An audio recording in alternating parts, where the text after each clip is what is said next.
বাংলাদেশে গ্রেফতার করার আইনি প্রক্রিয়া এবং এর প্রাসঙ্গিক আইনগুলি নিয়ে বিস্তারিত ব্যাখ্যা দেওয়া হল। গ্রেফতার করার আইন। দণ্ডবিধি পেনাল কোড 1860। বাংলাদেশের দণ্ডবিধি পেনাল কোড বিভিন্ন অপরাধের সংজ্ঞা ও তাদের জন্য শাস্তির বিধান করে। এটি গ্রেফতার করার কারণ ব্যাখ্যা করে। 2. ফৌজদারি কার্যবিধি কোড অফ ক্রিমিনাল প্রসিডিউর 1898। ফৌজদারি কার্যবিধি গ্রেফতার করার প্রক্রিয়া, জামিনের বিধান এবং বিচার কার্যক্রমের বিস্তারিত বিবরণ দেয়। 3. Police act 1861 police act 1861। এই আইনে পুলিশের ক্ষমতা এবং তাদের দায়িত্ব সম্পর্কে বলা হয়েছে। গ্রেফতার প্রক্রিয়া। গ্রেফতার করার নিয়মাবলী। 1. আদেশ প্রাপ্তি। আদালত বা অন্যান্য ক্ষমতাপ্রাপ্ত কর্মকর্তার গ্রেফতারি পরোয়ানা প্রাপ্তির পর পুলিশ কাউকে গ্রেফতার করতে পারে। 2. বিনা পরোয়ানায় গ্রেফতার।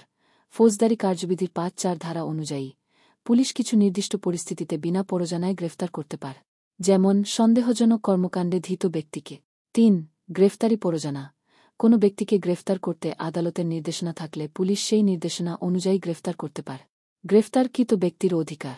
1. কারণ জানানো। গ্রেফতারের সময় গ্রেফতারকৃত ব্যক্তিকে গ্রেফতারের কারণ জানাতে হবে। 2. আইনি সহায়তা।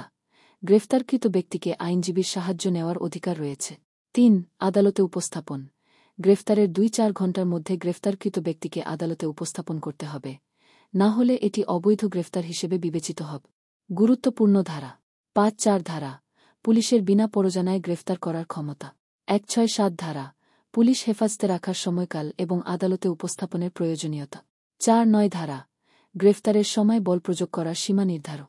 সম্পূর্ণ আইনি তথ্যের জন্য ফৌজদারি কার্যবিধি 1898 কোড অফ ক্রিমিনাল প্রসিডিউর 1898।